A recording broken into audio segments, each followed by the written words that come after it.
मुलाकात हुई है। अमेरिका का आलमी अमन में पाकिस्तान की मजबूत किरदार और दहशतगर्दी के खिलाफ जंग में लाजवाल कुर्बानियों का एक बार फिर एतराफ़। इसहाक डार ने भी पाक भारत कशीदगी के दौरान सदर ट्रंप के किरदार और काविशों को लायक तहसीन करार दिया।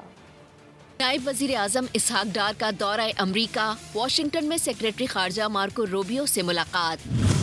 अमरीकी हुक्काम पाकिस्तानी क़यादत के किरदार के मुअत्तरिफ। मार्को रूबियो ने आलमी अमन में पाकिस्तान के मुस्बत किरदार और दहशतगर्दी के खिलाफ जंग में लाजवाल कुर्बानियों का एक बार फिर एतराफ़ किया। इसहाक डार ने भी पाक भारत कशीदगी के दौरान सदर ट्रंप के किरदार और काविशों को लायक तहसीन करार दिया। दोनों रहनुमाओं के दरमियान ताल्लुकात और मुख्तलिफ शोबाजात में ताउन पर बातचीत हुई।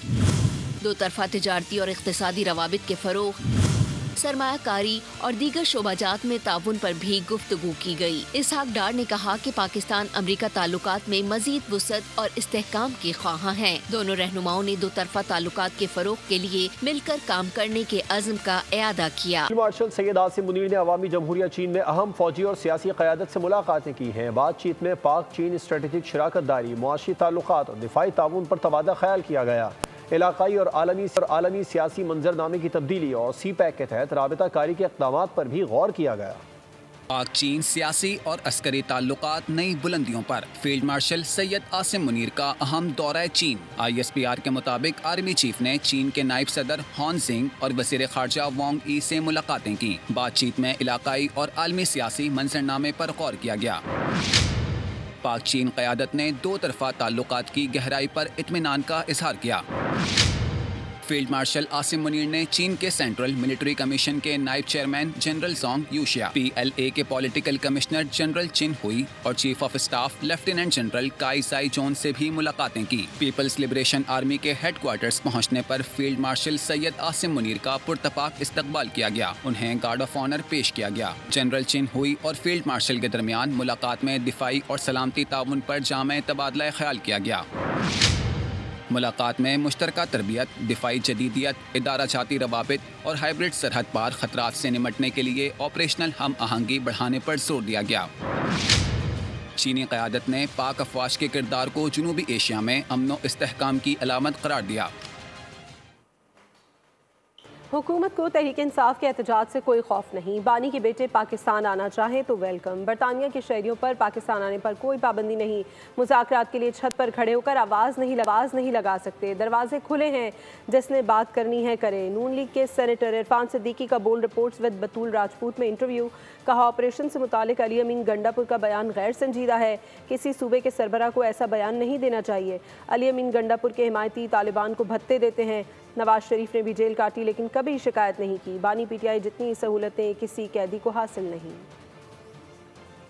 नाकाम हुए कि उन्हें मुज़ाकरात का ना तो कोई तजर्बा था, ना वो संजीदा थे उसके मामले में, ना उनके सामने कोई मकसद था।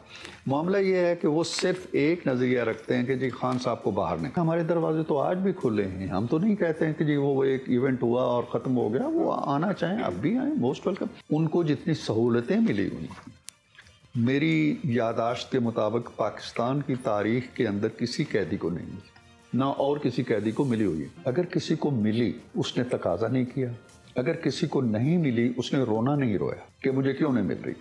और सियासी जमात को साइड लाइन करना मुल्क के लिए अच्छा शुगुन नहीं है। जमहूरियत की बालादस्ती के लिए सबको किरदार अदा करना होगा। चेयरमैन PTI बैरिस्टर गौहर की लाहौर में मीडिया से गुफ्तगू। कहा, 39 पार्लियामेंटेरियन डिस्क्वालिफिकेशन के रिस्क पर हैं। ये इक़दाम जमहूरियत के लिए खुशाइंद नहीं होगा। बदकिस्मती से मुज़ाकरात का अमल आगे नहीं बढ़ रहा। पॉलिटिकल पार्टी को आप साइड लाइन कर रहे हैं तो मेरा ख्याल है ये मुल्क के लिए, जमहूरियत के लिए अच्छा शगुन नहीं होगा। मुल्क की तरक्की के लिए, जमहूरियत के लिए, कानून की बालादस्ती को हर एक ने अपना रोल प्ले करना होगा। अब 39 पार्लियामेंटेरियन डिस्क्वालिफिकेशन के रिस्क पर है। मैं समझता हूँ जो सियासी मसाइल है इस वक्त, इन लोगों की सजाओं से, उनको डिस्क्वालीफाई करने से ये मसाइल हल नहीं होंगे। अनफॉर्चुनेटली आपकी बात थी कि मुज़ाकरात तो आगे नहीं बढ़ सके। और जिस तरह दहशतगर्द ड्रोन हमले कर रहे हैं वैसे ही उनके खिलाफ भी ड्रोन हमले किए जाएंगे। लीगी रहनुमा खुर्रम दस्तगीर ने वाज़ेह कर दिया। डिबेट विद नादिया मिर्ज़ा के प्रोग्राम में कहा कि जहां जहां ज़रूरत होगी वहां ऑपरेशन होगा। फिर भी मैं कहता हूं कि सूबाई हुकूमत की रिट कायम करने में वफाक का भी उतना ही फ़ायदा है। आए मिलकर बैठे। दहशतगर्द भी ड्रोन हमले कर रहे हैं। आपको नाजरीन को बताना चाहिए कि हालिया एक पिछले हफ्ते में ही दहशतगर्दों ने ड्रोन का इस्तेमाल किया है थानों पर हमला करने के लिए, पाकिस्तान की सिक्योरिटी फोर्सेस पर हमला कर। ये ऑपरेशन जो है जहां जहां उसकी जरूरत है वो इस वक्त जारी है। ठीक है, टारगेटेड है। ओके, नहीं है कि ये कोई नया कोई बहुत बड़ा ऑपरेशन होना है, ऑपरेशन जारी है। लेकिन फिर मैं कहूंगा कि हमें सूबाई हुकूमत की रिट कायम करने में वफाक का भी उतना ही बेनिफिट है। तो मिलकर आकर बैठें और बजाय ये कि सिर्फ सियासी उमूर पर मुज़ाकरात करें, जो पाकिस्तानियों की जानें बचाने का मामला है उस पर मुज़ाकरात करें। कराची से खबर है, जहां पर ट्रैफिक पुलिस से तंग रिक्शा ड्राइवर की खुदकुशी की कोशिश। रिक्शा ड्राइवर ने कौमी शाहराह पर खुद को लहूलुहान कर लिया। पुलिस ने रिक्शा ड्राइवर को गिरफ्तार कर लिया। ड्राइवर ने कहा, घर से बच्चों के लिए रोजी रोटी कमाने निकलते हैं। पुलिस रोज रोज चालान करती है, मेहनत मजदूरी के पैसे ले जाती है। खानदान को रोटी कहां से खिलाएं, रिक्शा के मालिक को पैसे कहां से दें। चालान करते हैं हम लोगों को रोजाना 5,000 10,000 का चालान। गरीब लोग किसी का रिक्शा लेके आते हैं एक दिन के लिए चलाने के लिए, बच्चों की रोटी खाने, ये पकड़ के खराब कर देते हैं बंद थाने में। कहाँ जावे? अच्छा, ट्रैफिक वालों ने मारा है। डकैतियां करें, क्या करें आप लोग बताओ तो सही। हम लोगों क्या वजह क्या है? रश के रोजाना बंद करते हैं, हमारा रोज 5-10,000 का चालान हम किधर से लावे बताओ तुम लोग। अच्छा, अभी क्या मसला हुआ है? भाड़े की गाड़ियां चलाते हैं, मालिक बोलते हैं खुद चुड़ाओ, ये बोलते हैं हम नहीं देंगे, फिर किधर जाए? अपने आप को मारे ना। और अभी कराची वालों के लिए अच्छी खबर है, शहरियों की गैर कानूनी पार्किंग फीस की मद में इजाफी खर्चे से जान छूट गई है। सिंध हुकूमत ने शहर कायद के 25 टाउन्स में जारी पार्किंग फीस मुकम्मल खत्म करने का नोटिफिकेशन जारी कर दिया। शहर की तमाम सड़कों पर चार्ज पार्किंग फीस लेने पर मुकम्मल तौर पर पाबंदी आयद। पार्किंग फीस अब सिर्फ प्लाजा, प्लॉट्स या मखसूस काउंसिल्स के मखसूस इलाकों में ली जाएगी। हुकूमत सिंध का बड़ा अवामी रिलीफ, कराची के 25 टाउन्स में पार्किंग फीस खत्म कर दी। महकमा बल्दियात का नोटिफिकेशन जारी। मेयर कराची का कहना है कि पार्किंग फीस का खात्मा अवामी मफाद में किया गया। अंधेर नगरी चौपट रात, शहरियों को लूटने वाला पार्किंग माफिया बेलगाम। शहर के मरकजी इलाके सदर में पार्किंग फीस की वसूली जारी। पूरी कराची में वसूल करते हैं, हम लोग मना करते हैं, बोलते नहीं खत्म हुई पार्किंग। तारिक रोड में, बादराबाद हो गया, जहाँ भी जाते हैं वहाँ पार्किंग वसूल की जा रही है। मैं मुर्तज़ा आपको ये कहना चाहता हूँ कि इन माफिया को इनको भगाएं, ठीक है? अगर हम इनको पैसा ना दें तो गाड़ी उठ जाती है। पार्किंग मेयर कराची ने ख़त्म कर तो दिए, लेकिन आगे से जो पैसे ले रहे चला रही है DMC, उसको कोई जाके बोले तो वो बंद कर देंगे ना। हमारा तो कंटोनमेंट का काम है, हमें जिस दिन नोटिफिकेशन आएगा हमें मना कर दिया जाएगा, हम हट जाएंगे। हुक्काम का कहना है कि पार्किंग फीस खत्म करने की बाज़ाब्ता मुहिम शुरू हो चुकी। गैर कानूनी तौर पर शहरियों से पार्किंग फीस लेने वालों के खिलाफ कार्रवाई की जाएगी। पार्किंग फीस अब सिर्फ प्लाजा, प्लॉट्स या मखसूस काउंसिल्स के मखसूस इलाकों में ही ली जाएगी। कराची में सड़कों पर पार्किंग फीस खत्म कर दी गई है, लेकिन शहरियों की जेब पर बोझ कम ना हुआ है। पार्किंग फीस ना दें तो गाड़ियां या मोटरसाइकिलें जब्त कर ली जाती हैं और वापस लेने के लिए 500 रुपए तक का भारी जुर्माना भरना पड़ता है। शहरियों ने दुहाइयां दी हैं। ये बिल्कुल गलत है कि क्योंकि हम कहीं पर भी जाते हैं तो 50-50 रुपए मांगे जा रहे हैं। बिल्कुल गलत है, नहीं होना चाहिए ऐसा। गलत है। असल में मैं आ रहा हूँ सदर से, तो मेरी वहाँ पे मैंने बाइक लगाई थी नॉर्मली, और मेरी बाइक वो लोग उठा के ले गए। मतलब अगर हम इनको पैसे नहीं देते तो वो आते हैं, पार्किंग वाले सबसे एक्टिव लोग हैं, वो फ़ौरन आपकी 5 मिनट बाइक उठा के ले जाते हैं। अब उन्होंने मुझे बोला रिसीव भी नहीं, बोला रिसीव नहीं है, उन्होंने मुझसे रिश्वत ली और मेरी बाइक छुड़वाई। पहले जो बाइक उठा के ले जाते थे उसकी जो चालान होता था वो शायद 200 रुपये होता था, अब उन्होंने उसको करके 500 रुपये कर दिया है। बंदा दो चीज़ें देखता है, या तो वो 30 रुपये भरे 50 रुपये इस चीज़ के, या तो अगर पुलिस वाले ले गए या वो 500 भरे। तो मोस्टली जो बंदा है वो ये 30 रुपये ज़्यादा रिकमेंड करेगा। सोशल मीडिया पर FBI अफसर की ट्रैफिक एहलकारों और कैमरामैन से बदतमीजी, कानून तोड़ा और धड़ल्ले से बदमाशी करता रहा। वायरल क्लिप पर सेनेटर फैसल वावडा भी बोल उठे, कहते हैं कि हैरान हूं अब तक अफसर के खिलाफ कोई कार्रवाई क्यों नहीं की गई।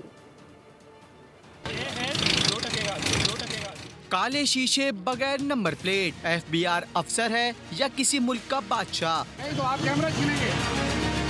चोरी तो की, साथ सीना जोरी भी दिखाई। बेबस ट्रैफिक एहलकार अफसर की बस जबानी खामोशी से सुनते रहे। अफसर ने साथ खड़े कैमरामैन को 2 टके का आदमी कहा। कराची के वाक़ये की सोशल मीडिया पर वीडियो वायरल हुई तो फैसल वावडा मैदान में आ गए। अफसर के खिलाफ कार्रवाई न होने पर हैरानगी का इजहार किया। कहा, सरकारी अफसर का अवाम से जानवरों जैसा सलूक क्यों? इस तरह का रवैया बर्दाश्त नहीं किया जाएगा। सीनियर सियासतदान ने अफसर के खिलाफ फौरी कार्रवाई का मुतालबा कर दिया। सिंध हाई कोर्ट ने शहर कायद में गैर एलानिया लोड शेडिंग पर के इलेक्ट्रिक और नेपरा पर शदीद बरहमी का इजहार किया है। अदालत का कहना है कराची में जरा सी बारिश होती है और घंटों बिजली बंद हो जाती है। अदालत ने नेपरा को शहर के सर्वे का हुक्म देते हुए 12 अगस्त तक पेशरफ्त रिपोर्ट तलब कर ली।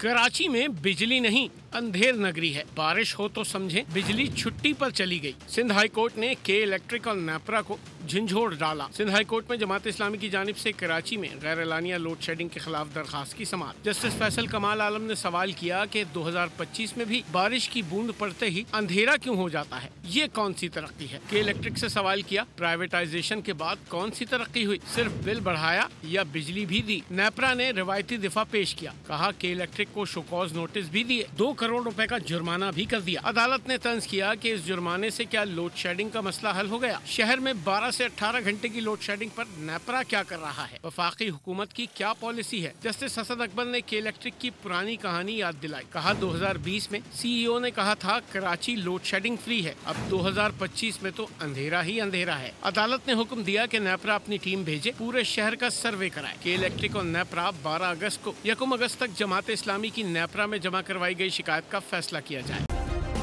सब्सक्राइब करें और बेल दबाएं ताकि कोई खबर रह न जाए।